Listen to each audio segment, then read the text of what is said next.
வரிகள் அவர் சொல்லிட்டாரு. எங்கள் குடும்பத்துக்கே இந்த நன்றி மறக்காத வியாதி இருக்கு. என்றென்றைக்கும் நன்றியோடு நாங்கள் இருக்கிறோம். நீங்கள் எங்கள் ஃபேமிலிக்கு ஒரு கடவுள் மாதிரி. எங்கள் அப்பாவுக்கும் முதல் பட ஹீரோ நீங்கள் தான், எனக்கும் முதல் பட ஹீரோ நீங்கள் தான். இந்த படத்தில் நீங்கள் இருக்கிறது எங்களுக்கு ஒரு ஆசீர்வாதம். ரொம்ப ரொம்ப நன்றி சார். சத்யராஜ் சார், எனக்கு ரொம்ப நாளாகவே உங்கள் கூட சேர்ந்து நடிக்கணும்னு ஆசை. உங்களுக்கும் அது தெரியும். இந்த படம் மூலமாக அது நிறைவேறியிருக்கு. உங்களுக்கு டைரக்ட் பண்ணுற ஒரு ஆப்பர்ச்சுனிட்டியும் எனக்கு கிடைச்சிது. எனக்கு ரொம்ப சந்தோஷம்.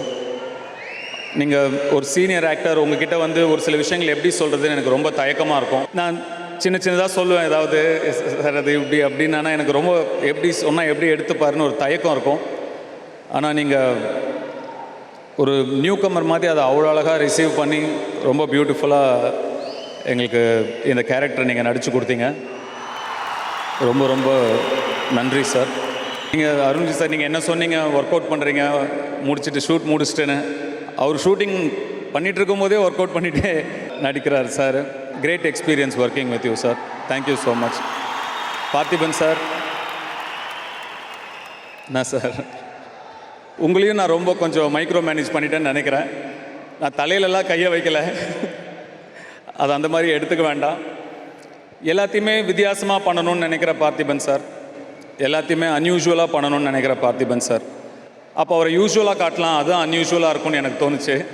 அதனால் உங்களை யூஸ்வலாக மாற்றி ஒரு கேரக்டராக இதில் ப்ரெசென்ட் பண்ணியிருக்கோம்.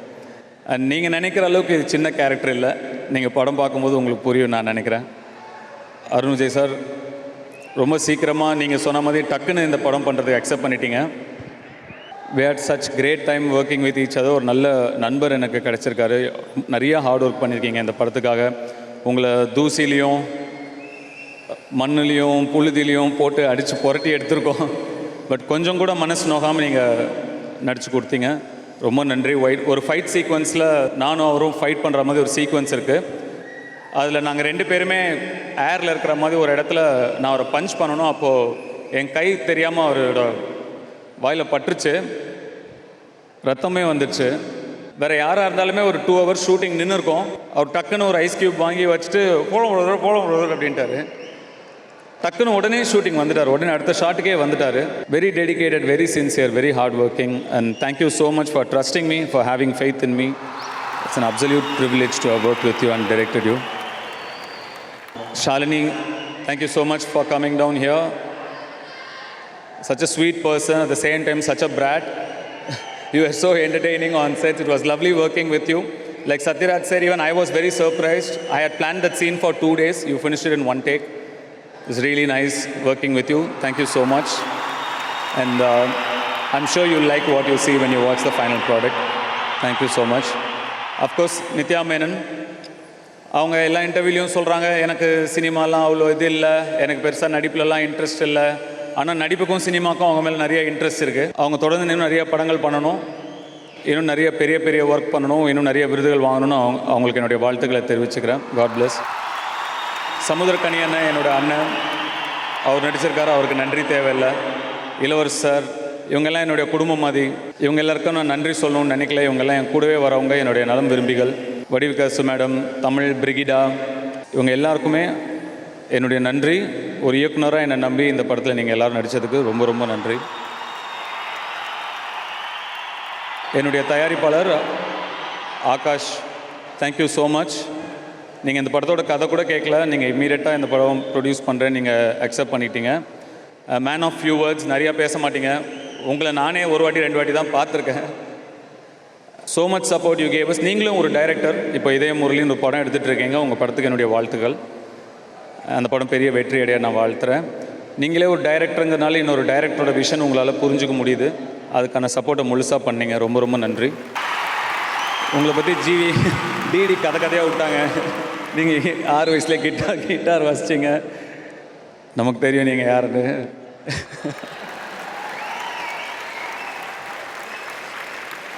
ஜிவி மாதிரி ஒரு ஃப்ரெண்டு கிடைச்சது நிஜமாகவே ஒரு பிளெஸ்ஸிங் தான். இந்த படத்துக்கு மியூசிக் பண்ணணும்னு நான் ஜிவிட்ட சொன்னப்போ அவர் அந்த கதையை கேட்டுட்டு, இல்லை நான் ரீல் பேஸ்டாக சாங்ஸ் இந்த படத்துக்கு பண்ண மாட்டேன் அப்படின்னு ரொம்ப உறுதியாக இருந்தார். ஏன்னா இப்போ எல்லாமே ரீல் பேஸ்ட் சாங்ஸ் ஆகிடுச்சு. அந்த 30 செகண்ட் அந்த 15 செகண்ட் உங்கள் அட்டென்ஷனை பிடிக்கணும். ஆனால் அவர் இல்லை, இன்றைக்கி இந்த பாட்டெல்லாம் வந்து இப்போ இந்த படத்தில் வர பாடல்கள்லாம் வந்து இன்றைக்கி உடனே ஒரு யூடியூப் வியூஸாவோ இல்லை ரீல்ஸாவோ ஹிட் ஆகிற பாடல்கள் நான் பண்ண மாட்டேன். படம் வந்தோடனே நின்று பேசுகிற மெலடிஸாக தான் நான் இந்த படத்துக்கு பண்ணுவேன் அப்படின்னு சொன்னார். ஏன்னா அதுதான் இந்த படத்துக்கு ட்ரூத்ஃபுல்லாகவும் ஆனஸ்ட்டாகவும் இருக்கும். அப்படி தான் பண்ணணும். ஒரு மண் சார்ந்த படமாக, ஒரு கிராமத்து படமாக, நம்ம ஊரோட கலாச்சாரத்தை பேசுகிற ஒரு படங்கள் வரதே ரொம்ப அபூர்வம். அந்த மாதிரி ஒரு படம் வரும்போது அதுக்கு நான் உண்மையாக இருக்கணும்னு நினைக்கிறேன் அப்படின்னு ஜிவி சொன்னார். அதுக்கு நிறையா கட்ஸ் வேணும். ஏன்னா ட்ரெண்டுக்காக நான் சாங் பண்ணுறது வந்து பண்ணலாம், எல்லோரும் பண்ணலாம். ஆனால் இந்த மாதிரி ஒரு ஸ்டாண்ட் எடுக்கிறது, என் பாட்டு பொறுமையாக ஹிட்டானா கூட ஓகேன்னு ஒரு ஸ்டாண்ட் எடுக்கிறது வந்து ஒரு செக்யூரான மியூசிக் டைரக்டராலையும் மெலடியில் ஸ்ட்ராங்காக இருக்கிற ஒரு மியூசிக் டைரக்டர்கிட்ட இருந்து தான் அது வர முடியும். ஏன்னா மியூசிக்கில் நிறைய விஷயங்கள் நம்ம மாறிப்போச்சு. இப்போது முன்னாடிலாம் 35 ரூபா 45 ரூபா கொடுத்து ஒரு கேசட்டை வாங்கணும் அப்படின்னா அந்த காசை கொடுத்து அதை வாங்கியிருப்போம். அதில் 6 பாட்டு இருக்கும். நமக்கு பிடிக்குதோ இல்லை எல்லாத்தையும் ஒரு 4-5 வாட்டி கேட்டு பார்ப்போம். ஐயோ 35 ரூபா கொடுத்துட்டோமே, 45 ரூபா கொடுத்துருவோமே அப்படின்னு எல்லாத்தையும் ஒரு 4-5 வாட்டி கேட்டு பார்ப்போம். ஆனால் இப்போ இல்லை. ஏன்னா நம்ம உள்ளங்கையிலே கோடிக்கணக்கில் பாட்டு இருக்குது. ஒரு பாட்டுக்கு 10 செகண்ட் தான் டைம். நல்லா இல்லைனா அடுத்த பாட்டு, நல்லா இல்லைனா அடுத்த பாட்டு, நல்லா இல்லைனா அடுத்த பாட்டு, அவ்வளோதான். அந்த டைமுக்குள்ளே ஒரு பாட்டை பிடிக்க வைக்கணும். அது அவ்வளோ ஈஸி கிடையாது. ஸோ இன்னும் ஹெல்தியான மியூசிக் வரணும், இன்னும் ஹெல்தியான ஒரு மியூசிக் குவாலிட்டி வரணும், இன்னும் மெலடிஸ் இன்னும் ஸ்ட்ராங்காக வரணும்னு நான் ஆசைப்பட்றேன். இப்போ அடுத்த ஜென்ரேஷன் மியூசிக் டைரக்டர்லாம் இருக்கீங்க, சாய் அபியன்கர் நீங்களாம் இருக்கீங்க. ஒரு ஜெனரேஷனோட மியூசிக் டேஸ்ட்டை செட் பண்ணுற கடமை உங்ககிட்ட இருக்குது. அதெல்லாம் நீங்கள் புரிஞ்சு இன்னும் ஸ்ட்ராங்கான மெலடிஸ்லாம் நீங்கள் அடுத்த ஜெனரேஷன் கொடுப்பீங்கன்னு நான் நம்புகிறேன். வாழ்த்துக்கள். Doing very well. வாழ்த்துக்கள். God bless you. Thank you GV. Thank you for being a friend, being the music director of our film, and for everything, all the good times. Thank you so much.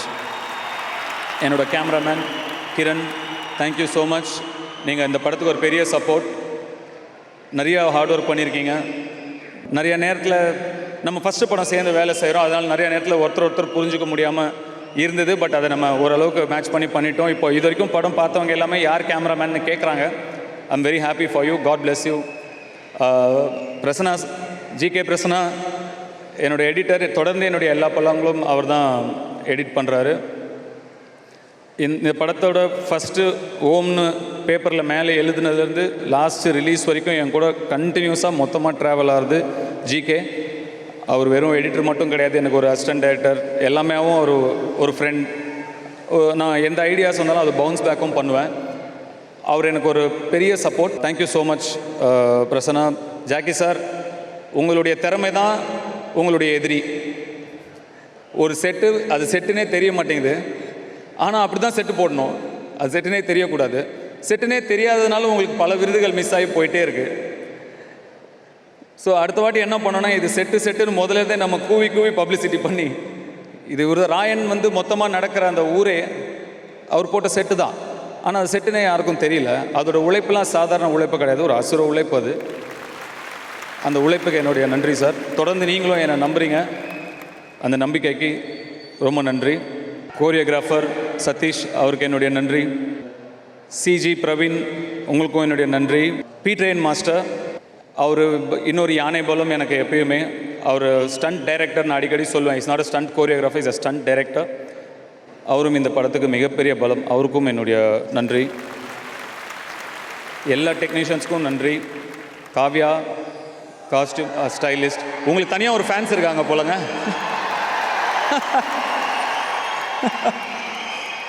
Thank you so much. இந்த படத்துக்காக நீங்கள் நிறையா உழைச்சிருக்கீங்க. இத்தனை ஆர்டிஸ்ட்டுக்கு வந்து ஒரே ஆள் style பண்ணுறது அவ்வளோ ஈஸி கிடையாது. உங்களுடைய ஹார்ட் ஒர்க் என்னுடைய நன்றி. உங்களோட சப்போர்ட்டுக்கு என்னோட நன்றி. உங்கள் டீமுக்கும் என்னுடைய நன்றி. உங்கள் டீம் பேரும் காவியா தான் இல்லையா? அவங்களுக்கும் என்னுடைய நன்றி. Thank you so much. ஸ்ரேயஸ், இந்த படத்துக்காக நிறையா உழைச்சிருக்கீங்க. Day night உழைச்சிருக்கீங்க. நீங்கள் கொஞ்சம் வசதியாக இருந்த பையன். உங்களுக்கு இந்த மாதிரி டே நைட் தூங்காமல் வேலை செய்கிறதுலாம் ரொம்ப புதுசாக இருந்திருக்கும். பட் பயங்கர ஹார்ட் ஒர்க் பண்ணியிருக்கீங்க. இங்கே பேசுகிற ஒரு ஆர்டிஸ்ட்டும் ஸ்ரேயஸ் எங்களை நல்லபடியாக பார்த்துக்கிட்டாருன்னு சொல்ல எனக்கு யாத்ராவையோ லிங்காவையோ இங்கே நின்று யாராவது சொல்லியிருந்தா என்ன ஒரு சந்தோஷம் இருந்திருக்குமோ, அந்த சந்தோஷம் உங்களை பற்றி அவங்க சொல்லும்போது எனக்கு இருந்துச்சு. உங்களுடைய ஹார்ட் ஒர்க்கு ரொம்ப நன்றி. நீங்கள் கொஞ்சம் மெடிடேஷன் ப்ராக்டிஸ் பண்ணணுன்னு நான் நினைக்கிறேன். கொஞ்சம் மெடிடேஷன் ப்ராக்டிஸ் பண்ணி காம் டவுன் ஆகணும். ஸோ நீங்கள் என்னோடய அட்வைஸ், நான் மெடிடேஷன் பண்ணுறேன், நீங்களும் மெடிடேஷன் பண்ணுங்கள், அதையும் கற்றுக்கோங்க என்கிட்ட இருந்து. ரொம்ப ரொம்ப தேங்க்ஸ் ஸ்ரேயஸ். இந்த ப்ராஜெக்டை இவ்வளோ சக்ஸஸ்ஃபுல்லாக இவ்வளோ பெருசாக நீங்கள் தான் ஆகாஷ் கூட்டிகிட்டு வந்ததே நீங்கள் தான். ஸோ நீங்கள் எல்லாம் பண்ணியிருக்க முடியாது. உங்களுடைய கான்ட்ரிபியூஷனுக்கும் ரொம்ப ரொம்ப நன்றி. இட்லி கடை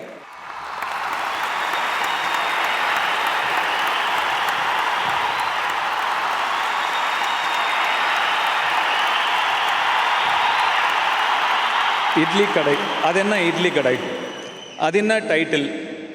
இன்னும் கொஞ்சம் பவர்ஃபுல்லாக ஒரு டைட்டில் வச்சுருக்கலாமே. பொதுவாக ஒரு படத்தில், ஒரு சில படங்களில் அந்த ஹீரோவோட பேரே டைட்டிலாக வைப்பாங்க, இந்த ராயன் அந்த மாதிரி. இந்த படத்தோட ஹீரோ இந்த இட்லி கடை தான், அதனால தான் அந்த டைட்டில் இட்லி கடை அப்படிங்கிற டைட்டில். சரி, ஒரு இட்லி கடையை வச்சு படம் பண்ணணும் அப்படின்னு ஏன் தோணுச்சு அப்படின்னா, நான் ஸ்ரேயஸ், அப்புறம் என் கூட அஸ்வத்னு ஒருத்தர் ஒர்க் பண்ணார். நாங்கள் எல்லோரும் ஒரு மீட்டிங்காக ஃபாரின் போயிருந்தோம். மீட்டிங் முடிஞ்சோன்னா அவங்க எல்லாம் அப்படியே டின்னர் வெளில போயிட்டாங்க. நான் கிளம்புறேன், ரூமுக்கு வந்துட்டேன். தனியாக என் ரூமில் இருந்தேன். எல்லாரையும் போல் நான் தனியாக இருக்கும்போது என்னோடய கம்பெனி இளையராஜா சார் பாட்டு தான். ஒரு இளையராஜா சார் பாட்டு அப்படியே ஓடிட்டு இருந்தது, ஒரு அழகான பாட்டு. வீட்டில் போய் இந்த பாட்டெலாம் கேளுங்க, சூப்பராக இருக்கும். ஒரு சில பாடல்களுக்கு ஒரு சக்தி இருக்கும். நம்ம வாழ்க்கையில் ஏதாவது ஒரு காலகட்டத்துக்கு நம்மளை அது கூட்டிகிட்டு போகும். குழந்தை பருவத்துக்கோ இல்லை ஸ்கூல் டைமுக்கோ காலேஜ் டைமுக்கோ அந்த மாதிரி ஏதாவது ஒரு ஞாபகத்தை கொடுக்குற ஒரு சக்தி ஒரு சில பாடல்களுக்கு இருக்கும். இந்த பாடல் என்ன, என்னோடய சின்ன வயசில், நான் சொல்கிறது ஒரு 8 வயசு 9 வயசில் என்னுடைய அம்மா சம்மர் வெக்கேஷன் ஆனால் அவங்களுடைய கிராமத்துக்கு கூட்டிகிட்டு போயிடுவாங்க. நாங்கள் அங்கே ஒரு 2-2.5 மாதம் இருப்போம். அந்த கிராமத்துக்கும் அங்கே இருக்கிற என்னோடய பாட்டி வீட்டுக்கும் இந்த பாட்டு என்னை கூட்டிகிட்டு போச்சு. அந்த கிராமத்தில் ஒரு முக்கியமான கேரக்டர், ஒரு மெயின் ரோடு இருக்கும், 2 பஸ் தான் வந்து போகும், ஒரே ஒரு கடை, அது ஒரு இட்லி கடை. எனக்கு தினம் அந்த இட்லி கடையில் எப்படியாவது இட்லி சாப்பிட்ணும். என் சைல்ட்ஹுட்டில் ரொம்ப முக்கியமான கேரக்டர் இந்த இட்லி கடை. எப்படியாவது டெய்லி அங்கே இட்லி சாப்பிட்ணும். ஆனால் கையில் காசு இல்லை. அப்போ என்ன பண்ணுவாங்கன்னா, அங்கே காலையில் போய் வயலில் இறங்கி பூ பறிக்க சொல்லுவாங்க. பூ பறித்து கொடுத்தோன்னா எவ்வளோ பூ பறித்து கொடுக்குறோமோ அதுக்கு தகுந்த கூலி. ஸோ நான், என் அக்கா 2 பேர், என் கசின்ஸ் ஒரு 4-5 பேர் எல்லோரும் காலங்காத்தால் ஒரு 4 மணிக்கு எந்திரிச்சு அந்த வயலுக்கு போவோம். அங்கே போய் இறங்கி பூ பறிப்போம். எவ்வளோ முடியுமோ 2-2.5 மணி நேரம் நான் ஸ்டாப்பாக பறிக்கிறது. 2.5 மணி நேரம் பறித்து முடித்தா ஆளுக்கு ஒரு 2 ரூபாய் 2.5 ரூபாய் கிடைக்கும். அந்த 2 ரூபாய் 2.5 ரூபாயை எடுத்துக்கிட்டு நேராக ஒரு தோட்டத்துக்கு போவோம். அந்த தோட்டத்தில் ஒரு பம்பு செட்டில் இறங்குவோம். அங்கே ஒரு தொட்டி இருக்கும், ஏட்டையா தோட்டம்னு ஒரு தோட்டம். அந்த தொட்டிக்குள்ளே இறங்குவோம். ஆசை தீர அங்கே ஒரு ஆட்டத்தை போடுவோம். குளிச்சுட்டு அந்த துண்டை கட்டிக்கிட்டு அந்த துண்டோடு அந்த மெயின் ரோட்டில் அப்படியே தக் லைஃபாக நடந்து வருது, அப்படியே நடந்து வருவோம். நடந்து வந்து அந்த கடைக்குள்ளே போயிட்டு அந்த மர பெஞ்சில் உக்காந்துட்டு அந்த 2.5 ரூபாய்க்கு 4 இட்லி 5 இட்லி ஏதாவது வரும்.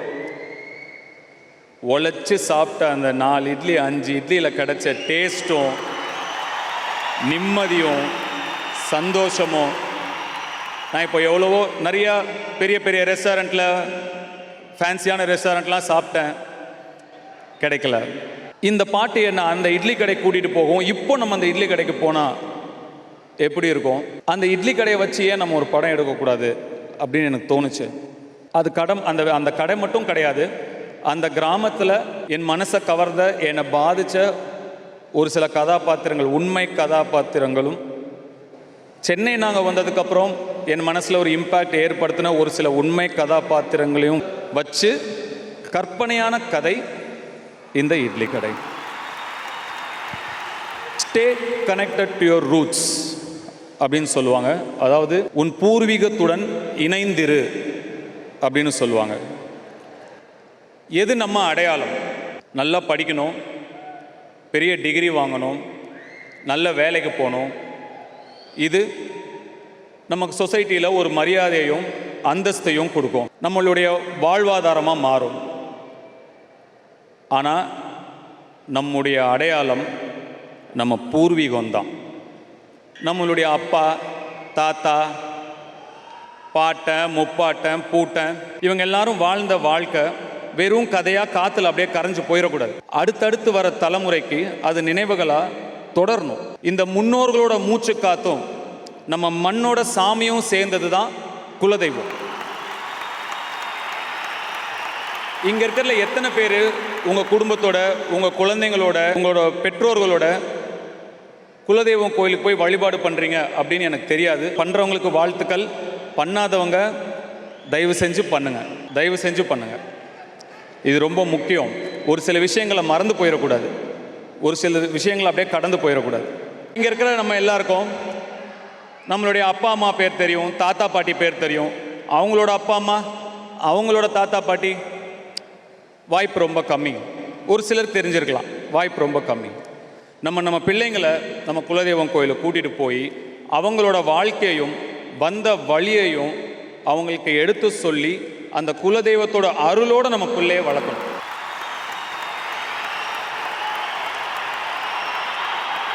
எப்படி ஒரு பறவை கூட்டிலேருந்து இறை தேடி எந்த திசைக்கு போனாலும் திரும்பி கரெக்டாக அதே கூட்டுக்கு வருதோ, வாழ்க்கையை தேடி நம்ம எந்த திசைக்கு போனாலும் வந்த வழியையும் வாழ்ந்த வாழ்க்கையும் என்றைக்கும் மறக்கவே கூடாது. அப்படிங்கிறத சொல்கிற படம் தான் இந்த இட்லி கடை. ஏன்னா நான் இவ்வளோ தூரம் மெசேஜாக சொல்கிறாரு அப்படின்னு யோசிக்காதீங்க. உங்களுக்கு நான் சொல்லாமல் யார் சொல்லுவா சொல்லுங்கள்? இதை உங்களுக்கு சொல்கிற உரிமை எனக்கு இருக்குன்னு நான் நம்புகிறேன். அதனால் நான் உரிமையாக சொல்கிறேன். இந்த படப்பிடிப்பு நடக்கும்போது நான் விளையாண்ட தெருக்களில், நான் வாழ்ந்த வீட்டில், வளர்ந்த வீட்டில், நான் சாப்பிட்ட இட்லி கடையில், என்னுடைய கருப்பசாமி கோயிலில், அங்கே முன்னாடி இருக்க அந்த மாடில் நான் ஏறி விளையாண்ட அந்த மாடில், இது எல்லா இடத்துலையும் நாங்கள் படப்பிடிப்பு நடத்தினோம். எனக்கு ஒரு ஃபுல் சர்க்கிள் போயிட்டு வந்த மாதிரி இருந்தது. மனசுக்கு ரொம்ப நெகிழ்ச்சியான ஒரு படப்பிடிப்பாக இந்த படம் எனக்கு இருந்தது. This is a very personal film for me. இதில் என்னோடய பாட்டியே கூட நடிச்சிருக்காங்க ஒரு சீனில். என்னோடய அம்மாவோட அம்மா அவங்களே ஒரு சீனில் நடிச்சிருக்காங்க.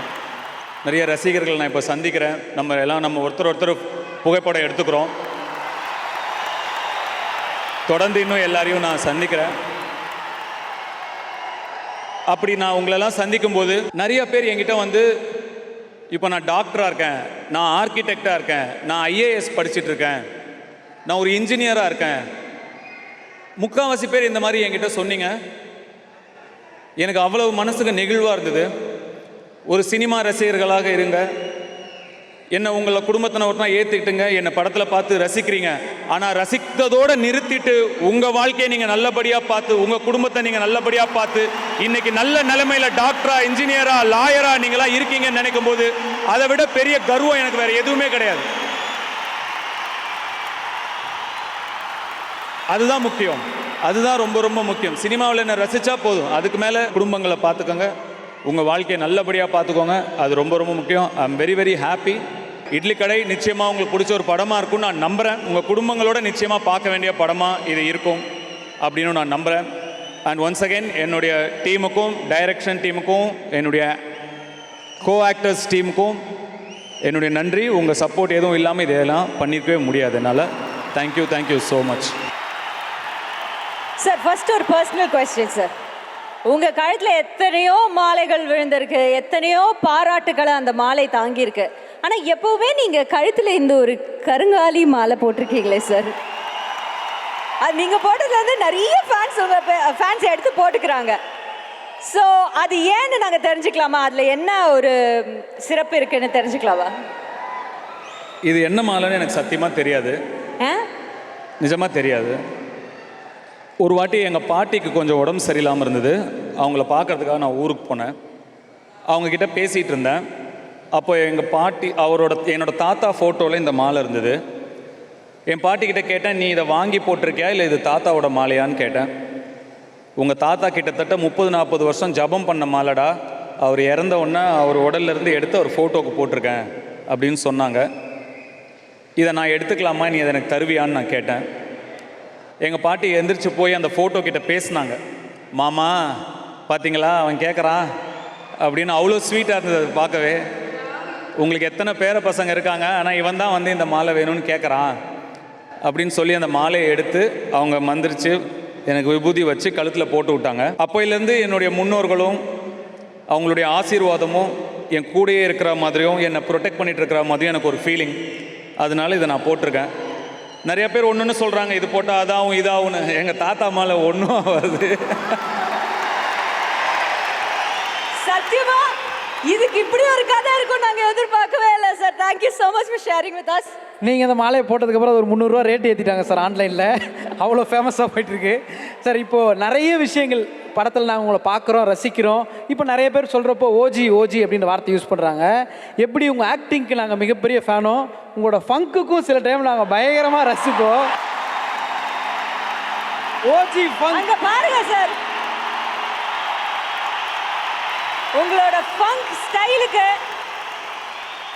இந்த ஓஜி ஃபங்க்குக்கு தனுஷ் சார் என்ன சொல்ல உங்களுக்கு ரொம்ப பிடிக்குமா சார்? இல்லை, நம்ம கொஞ்சம் சுமார் மூஞ்சி தான், நம்ம முகத்துக்கு ஒரு சில சார் உண்மைதான். இதெல்லாம் நம்ப முடியாது. ஏத்துக்க, அங்க பாருங்க எல்லோ சட்டை ஏத்துக்க முடியாதுங்கிறாரு. ஒரு சில ஹேர் ஸ்டைல் தான் சூட் ஆகும், அதனால் அப்போது வச்சுக்கிட்டது. பசங்க ஆசைப்பட்ட திருப்பி வைக்க வேண்டியதுதான். சார் நீங்க ஃபர்ஸ்ட் எப்போ அது வச்சீங்கன்னு உங்களுக்கு ஞாபகம் இருக்கா? பொல்லாதவன் தான் நினைக்கிறேன் முதல் படம். இஃப் ஐம் நாட் ராங், தெரியல. பொல்லாதவன் தான் நினைக்கிறேன், இல்லையா? இல்ல இல்ல, நான் கேட்குறேன் சினிமாக்கு வர்றதுக்கு முன்னாடி. இல்ல இல்ல இல்ல. ஓகே, தனுஷ் சார்னு சொன்ன உடனே எங்களுக்கு உங்களோட டான்ஸ் ஞாபகம் வரும், உங்களோட லிரிக்ஸ் ஞாபகம் வரும், நீங்க பாடுற அந்த குரல் ஞாபகம் வரும். இது எல்லாத்த விட உங்களுடைய அசுரத்தனமான அந்த ஒரு நடிப்பு வந்து எங்களுக்கு ஞாபகம் வரும். பட் தனுஷ் அப்படின்னு சொன்னா உங்களுக்கு டக்குன்னு ஃபர்ஸ்ட் என்ன சார் ஞாபகம் வரும்? என்னை பொறுத்தவரை அப்படி கேட்டிங்கன்னா ஒரு நல்ல தகப்பன்கிற ஞாபகம் வரும். எத்தனையோ விஷயங்களை என்னை பற்றி நான் பெருமையாக சொல்லிக்க மாட்டேன். இந்த ஒரு விஷயத்தில் நான் நெஞ்சு நிமித்தி பெருமைப்படுறேன், நான் ஒரு நல்ல தகப்பன். அப்படி கண்டிப்பா உங்களுடைய ரசிகர்கள் பொதுவாக உங்களை பற்றி பொது வெளியில் பேசும்போது கூட ஒரு தகப்பனா அவர் வந்து பயங்கரம் இல்லை, பெஸ்ட் இல்லை, நிறைய பேர் சொல்லி நாங்கள் கேட்டிருக்கோம். அண்ட் அது நீங்கள் மனசில் நினைக்கிறது நீங்கள் உங்கள் செயலில் காட்டுறது எல்லாருக்கும் போய் சேருது. And I have to mention you have to blessed kids. So அவங்களுக்கு எங்களுடைய வாழ்த்துக்களை இந்த தருணத்தில் கொடுத்துக்கிறோம். அவர் வச்சிருக்காரு பாருங்க ஃபங்கு, அழகா இருக்கீங்க, பியூட்டிஃபுல்லாக இருக்குது அந்த ஃபங்க் உங்களுக்கு. பாருங்கள், இப்போ இன்னைக்கு இருக்கிற இந்த இதெல்லாம் எடுத்து உங்களோட இந்த க்ளோஸ்அப் எல்லாம் எடுத்து சோனியா பாட்டு போட்டு ஃபுல்லாக அதில் தான் ரீல்ஸ். என்ன இல்லைங்க, நம்மள வீடியோ எடுக்கவே இல்லை. ஐயோ, எடுங்க ரெடி ஆகிட்டார் சார். எடுங்க நல்ல நீங்கள் எடுங்க. நெக்ஸ்ட் சார், உங்கள் வாழ்க்கையை ஒரு பயோபிக்காக எடுத்தா அந்த படத்துக்கு என்ன டைட்டில் சார் வைக்கலாம்? ஏப்பா, என் பயோபிக்கும் வடச்சென்னை 2 தானா?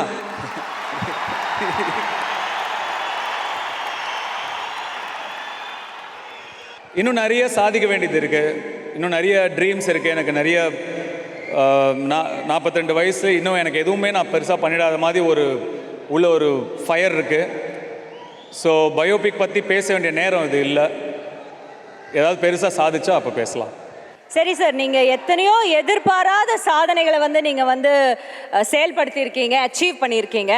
பட் எங்களுக்கு வந்து ஒரு ஆசை இருக்குது, என்றைக்காவது எங்களுடைய ஒரு தமிழ் படத்துக்கு இல்லைனா ஒரு தமிழ் நாயகனுக்கு, தமிழ் பேசக்கூடிய ஒரு நாயகனுக்கு ஆஸ்கர் விருது நீங்கள் வாங்கி தந்துடுவீங்களா எங்களுக்கு? அந்த ஆசை உங்களுக்கு இருக்கா?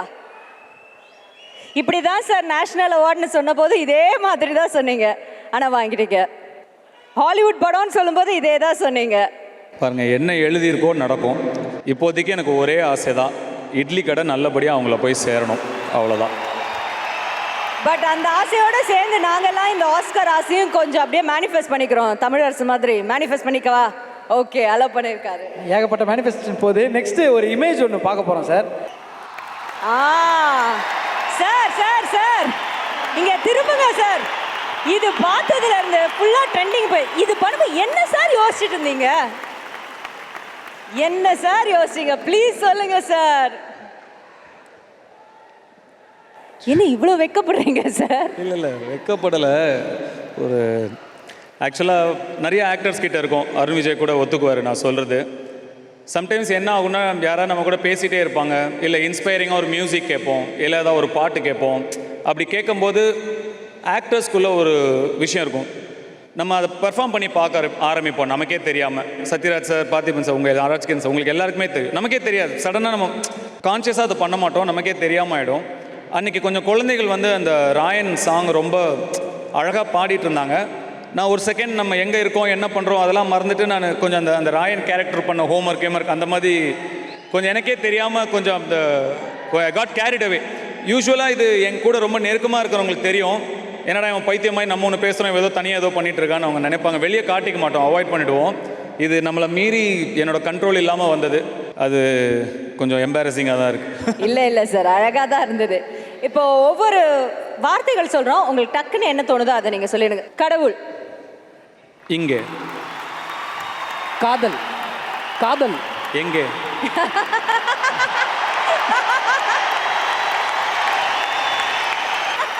Sorry sir. நட்பு. நட்பு. ஃப்ரெண்ட்ஷிப். ஆசீர்வாதம். துரோகம். பழகிடுச்சு. ஹேட்டர்ஸ். ஹேட்டர்ஸ். ஹேட்டர்ஸ். ஹேட்டர்ஸ்னு ஒரு கான்செப்டே இல்லைங்க ஆக்சுவலாக. அது வந்து அப்படி யாருமே கிடையாது. எல்லாரும் எல்லா படமும் பார்ப்பாங்க. யார் ஹேட்டர்ஸ்னால் யார் சொல்லுங்க பார்க்கலாம். அப்படி யாருமே இல்லை. ஒரு ஒரு குறிப்பிட்ட ஒரு குரூப் ஒரு அவங்களுடைய சர்வைவல்காகவோ ஏதோ ஒரு விஷயத்துக்காகவோ ஒரு 30 பேர் ஒரு 300 ஐடியா வச்சுட்டு பரப்புறது தான் ஹேட்டுங்கிறது. அதனால ஒன்றுமே இல்லை. அந்த 30 பேரை போய் படம் பார்ப்பாங்க.